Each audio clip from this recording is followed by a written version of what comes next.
A democracia está ameaçada? Qual a relação entre a democracia e a mídia em tempos de redes sociais? Essa entrevista faz parte de uma série de programas especiais da TV Senado sobre os 40 anos da redemocratização brasileira.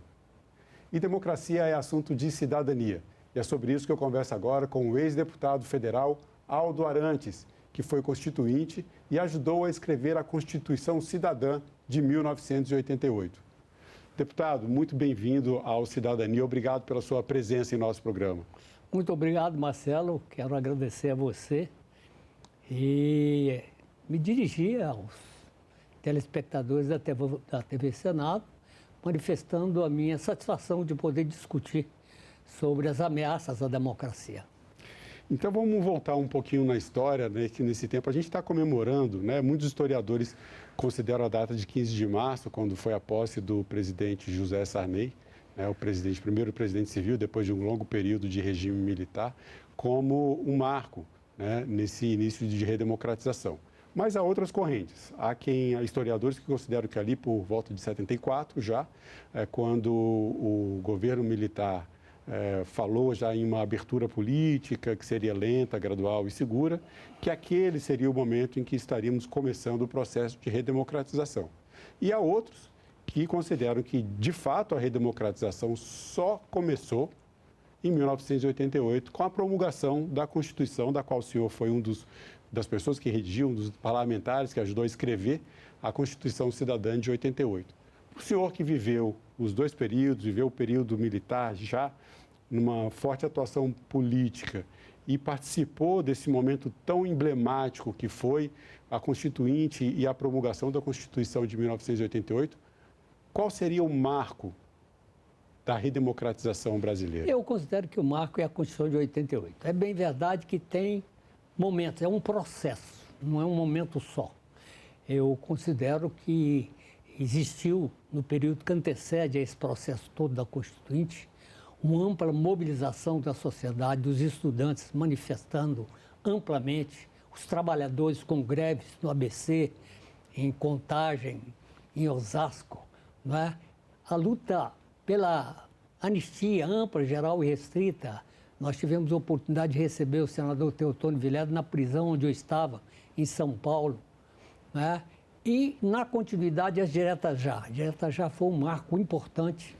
Historicamente, é importante dizer que o primeiro ato da direta já foi feito em Goiânia. Antes mesmo do ato que é considerado o primeiro, que é em Curitiba, houve um ato em Goiânia, entende? E houve uma manifestação. Eu tive a oportunidade de participar de vários comícios pelas diretas já, sobretudo em Recife, Fortaleza e Goiânia. Enfim, foi um movimento extremamente importante das diretas já. Tudo isso caminhou para a eleição do Tancredo, né? Houve uma mobilização em torno da eleição do Tancredo também. Tinha direta já, não deu certo, então tinha Tancredo já. E, na realidade, vivemos momentos graves no Congresso, quando os militares do Figueiredo não queriam dar posse ao Sarney, porque, na verdade, infelizmente, houve o problema do falecimento do Tancredo. E houve um momento de crise grave.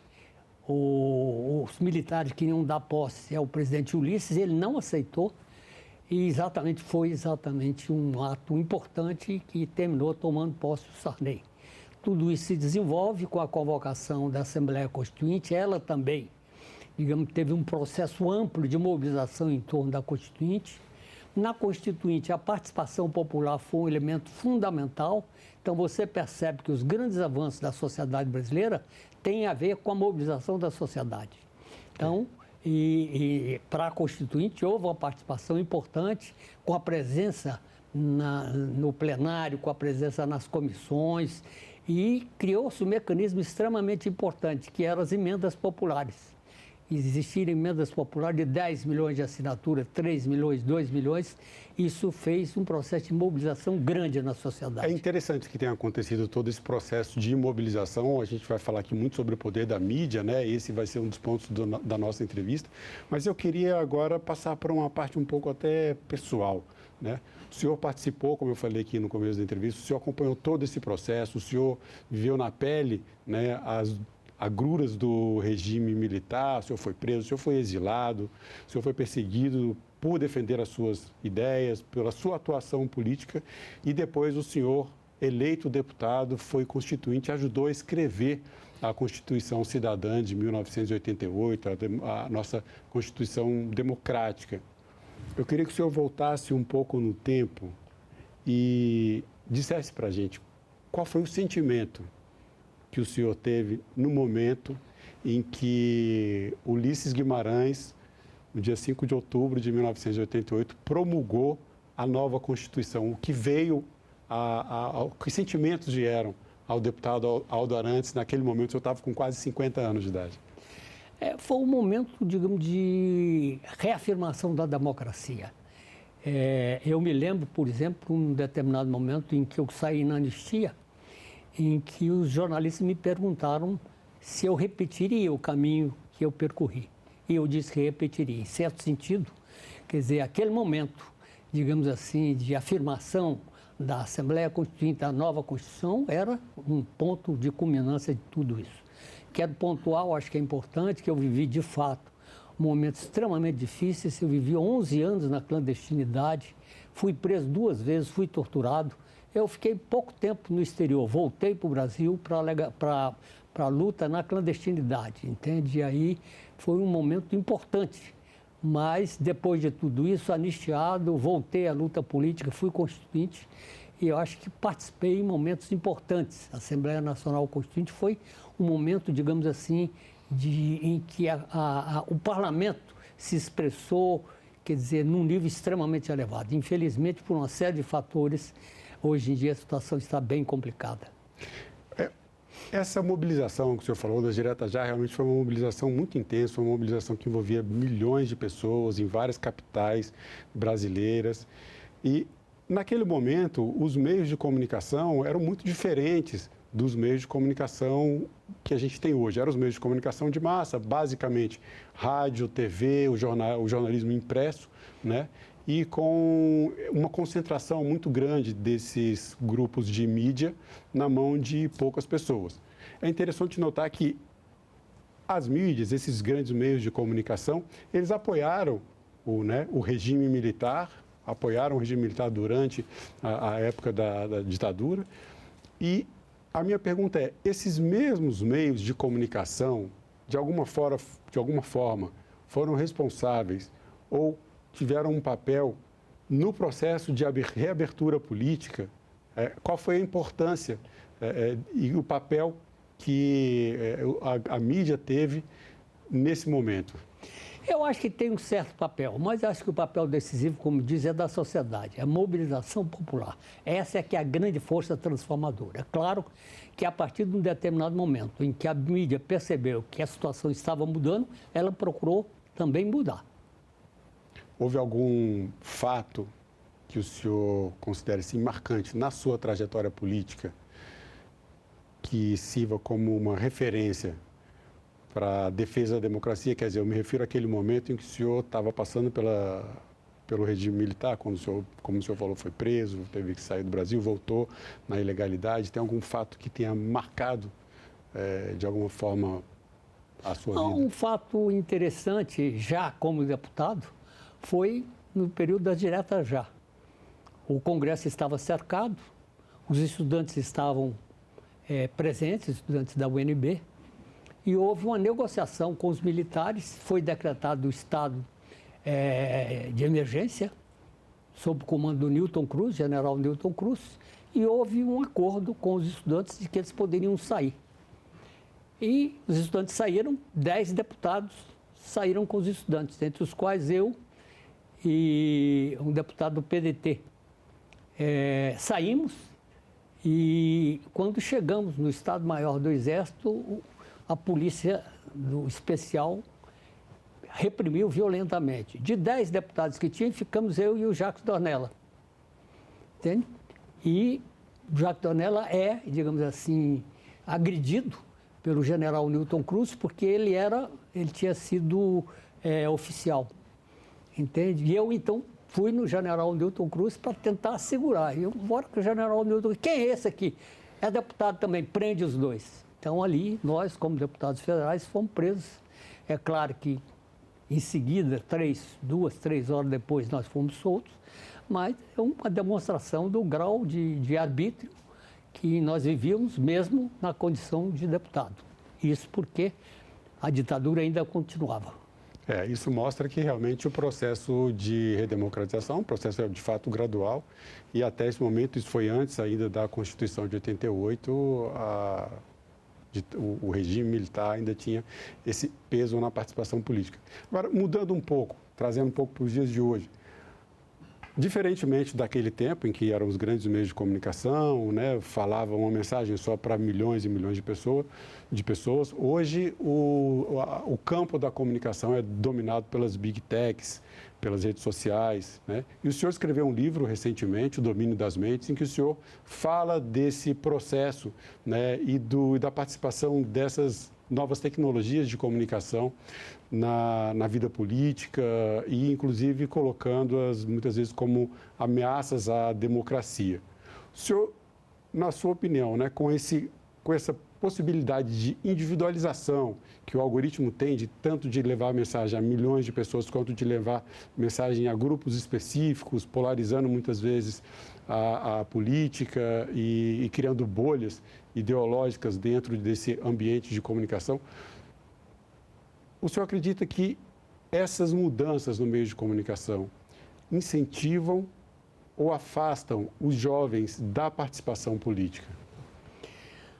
Na verdade é o seguinte, eu acho que, como nós estamos num programa cujo objetivo é exatamente analisar esse processo de democratização, é necessário a gente observar que teve idas e vindas. E exatamente um processo de retrocesso profundo foi a vitória do Bolsonaro. Entende? E eu acho que tem 2 elementos nessa história. Um é a hegemonia crescente do neoliberalismo, né? O corte de direitos econômicos e sociais. Na Constituinte, nós conseguimos, fruto da mobilização popular, impedir que as ideias neoliberais se implantassem.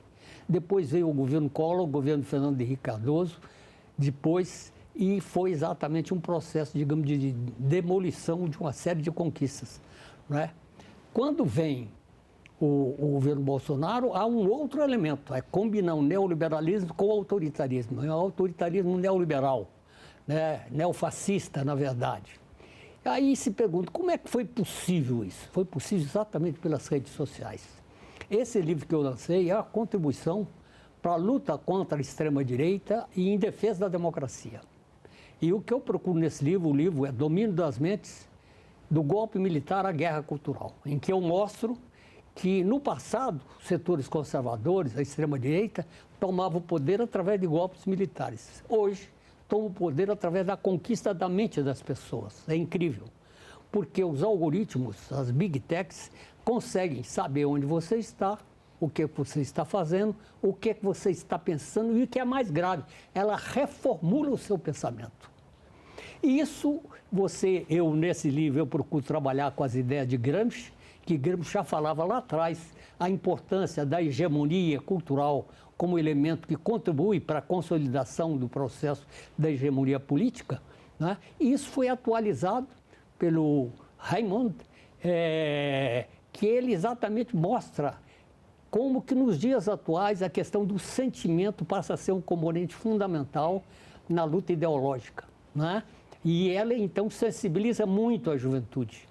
Tá? Então, na verdade, quer dizer, a necessidade de entender o papel da guerra cultural, essa conquista das mentes, isso a extrema-direita conseguiu através de um programa extremamente reacionário e conservador, negacionista, que nega a ciência, nega a história, nega exatamente as conquistas sociais, combate o comunismo, e comunismo para eles é todo mundo, desde comunista até social-democrata, até cristão, numa simplificação profunda. E o que ocorre é que, a nível internacional, o Trump conseguiu exatamente se eleger com base na mentira, nas fake news, né? E isso foi, digamos assim, importado para o Brasil. Bolsonaro, digamos assim, inclusive se beneficiou, quer dizer, também dessa mesma técnica e conseguiu sua vitória. Hoje nós vivemos uma situação complexa.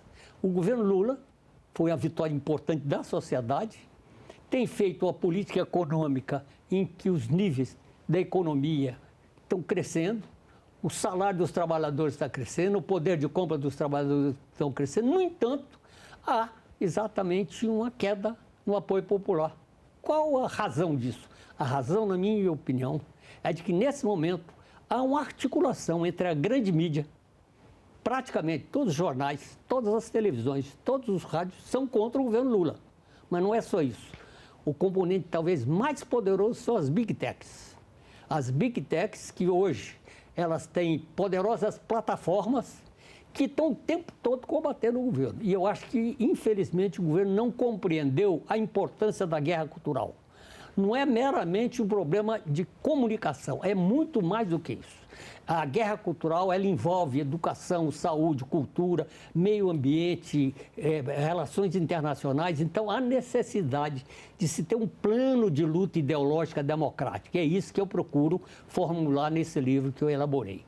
E o senhor entende que essa guerra cultural e esse papel das Big Techs nas comunicações, ele tem um papel de mudança do eixo político, por exemplo, entre esquerda e direita, ou ele teria um objetivo, seria nesse sentido que o senhor está falando, uma ameaça à democracia, seja ela em um regime de esquerda ou de direita? Não, é ameaça à democracia. É ameaça à democracia.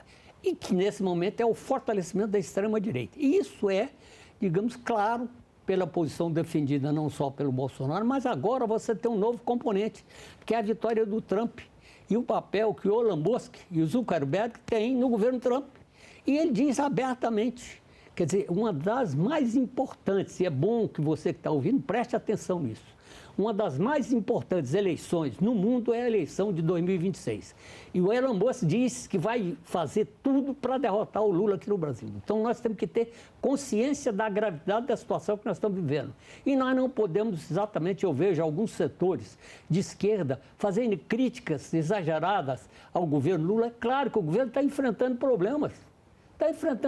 Tem um parlamento conservador que cria dificuldades, né? Tem uma mídia contra, tem as redes sociais, mas é necessário nós compreendermos isso e é necessário compreender o seguinte: temos que fazer uma luta ideológica democrática, nós temos que resgatar os ideais de liberdade, de justiça, esses valores que, na verdade, são combatidos o tempo todo pela extrema-direita, né? Para a gente reconstruir uma base política do governo para que a gente possa ser vitorioso, porque senão seria um grave retrocesso. Eu sou homem que eu tenho, digamos assim, uma visão mais otimista da realidade. Eu acho que nós vamos virar essa realidade.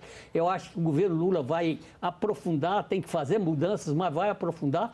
Mas nós, o movimento social, os partidos políticos, as organizações sociais, têm que ver o seu papel. Deputado, não é todo mundo achar que o papel é só do governo, mas é necessário cada um situar o que é necessário fazer para defender a democracia. O senhor acredita que com esse domínio das mentes e, enfim, com todo esse papel das mídias, a juventude, ela tenha uma capacidade de mobilização? Por exemplo, nós tivemos a direta já da década de 80. E ali houve uma grande mobilização num momento em que não existia as redes sociais como nós temos hoje, né? Com essa possibilidade toda de atingir, né? a população, especialmente os jovens, e não só os jovens, com uma força de comunicação muito grande. Como essas mídias podem, por outro lado, né, favorecer a manutenção do regime democrático, né, a manutenção das liberdades civis? O senhor vê uma ameaça de um retrocesso chegar a esse ponto, por exemplo, como o momento em que o Brasil viveu antes do período da redemocratização, ou isso teria uma outra forma de retirada dessas liberdades, ou isso não estaria no cenário? Não, eu acho que o cenário depende da atuação das diversas forças sociais, não é? Eu entendo que tem medidas estruturais que necessitam ser tomadas. Por exemplo, é absolutamente indispensável regular as Big Techs. O Elon Musk e Zuckerberg têm dito que vão fazer campanha mundial contra qualquer governo que pretenda regulamentar. É um absurdo completo. Essa completa liberdade é a liberdade de propagar o crime, a violência. É inaceitável isso. Então, eu acho que é necessário que o movimento democrático faça uma grande campanha pela regulamentação das redes sociais. É necessário também que haja, digamos, a soberania digital. O Brasil tem que trabalhar no sentido de ter a soberania digital. É necessário também que os setores democráticos, quer dizer, criem importantes plataformas digitais para fazer a luta ideológica democrática. Eu procuro, nesse livro, contrapor a guerra cultural da extrema-direita, que é através da mentira, da violência. Da guerra cultural, como exatamente o senhor definiria de uma forma o que é a guerra cultural? É uma ação desenvolvida pelas redes sociais, mas que prega a violência, pega o medo, pega exatamente a negação da ciência e da história. Eu contraponho a guerra cultural à luta ideológica democrática. A luta ideológica democrática ela tem como pressuposto despertar a consciência crítica da sociedade. Nós temos que mostrar para o trabalhador, para o estudante que foi ganho para essas ideias conservadoras, a necessidade de que eles tenham capacidade de analisar as diversas posições para construir um caminho próprio. É inaceitável aceitar a ditadura das Big Techs. Entende? Isso nos leva exatamente a destruir com a democracia, que é o que esses setores de extrema-direita querem. Mas o senhor acredita que essa dualidade entre esquerda e direita, ela seria uma dualidade entre democracia e autoritarismo? Ou existe um caminho do meio em que, independentemente da corrente, eu acho que existe a democracia? Tem a democracia e o autoritarismo. A democracia é ditadura. É que, nesse momento, o que ocorre é que a esquerda está ao lado da democracia, a direita está ao lado do autoritarismo, da ditadura. Agora, ao lado da democracia não está só a esquerda, evidentemente, estão os democratas, todos aqueles que defendem a democracia estão ao lado dessa luta, dessa bandeira, que tem um conteúdo econômico social também. Quando as pessoas me perguntam, bom, qual a democracia que você se refere? A democracia que eu me refiro é aquela que está na Constituição de 88, que o neoliberalismo tenta destruir. É a democracia econômica, a democracia social. Hoje, a lógica do neoliberalismo é impor a Constituição para o mercado, cortando todos os direitos econômicos e todos os direitos sociais e criando um mecanismo autoritário para impor essas transformações. Deputado, eu falei no começo do programa sobre democracia, a gente está tratando aqui de um pouco da nossa história, o senhor faz parte dessa história, o senhor viveu todos os momentos, desde o período militar até essa redemocratização, assinando, inclusive, a Constituição que rege o nosso país, hoje um país do Estado democrático de direito. E democracia é assunto de cidadania. Eu queria que o senhor dissesse nas suas palavras, o que é cidadania? Cidadania é exatamente a afirmação da vontade popular, a afirmação da vontade da sociedade. Quer dizer, a soberania popular é o elemento fundamental da cidadania. Agora, a cidadania, ela se expressa também nas conquistas econômicas, sociais, ambientais, é um complexo. Por isso que eu acho que o instrumento mais eficaz da cidadania nos outros dias é a prática do que está na Constituição de 88. É claro que você pode dizer, bom, a Constituição de 88 tem suas limitações, é claro que tem. Tanto que houve uma polêmica com alguns setores que não queriam sequer assinar a Constituição. Mas naquele momento, a Constituição, eu dou um depoimento aqui. Se você analisa a composição social da Constituinte, a conclusão é de que a Constituição deveria ser uma Constituição conservadora. Como é que ela se transformou naquilo que um dos maiores constitucionalistas do Brasil, Dalmo Dallard, disse que é uma das constituições mais avançadas do mundo, pela pressão popular, pela pressão da sociedade. Foi isso que permitiu que, num determinado momento, quer dizer, a Constituinte, digamos assim, se colocasse a favor das conquistas sociais, incorporando conquistas extremamente importantes em relação aos direitos econômicos, direitos sociais. É claro que nós necessitamos mudar, precisamos avançar, mas para avançar, nós temos que mudar com a relação de força da sociedade, nós temos que ter um parlamento mais permeável a essas transformações sociais. Daí porque eu acho que o ponto de partida está em desenvolver essa luta ideológica democrática para conquistar uma nova maioria, e essa nova maioria possa compor um sistema de governo mais aberto, mais democrático, com um parlamento que possa ser mais sensível a novos avanços da sociedade. Bom, deputado, eu quero agradecer mais uma vez a sua presença em nosso programa, esse que é um dos programas especiais da TV Senado sobre os 40 anos da redemocratização. Muito obrigado pela sua presença e pela entrevista.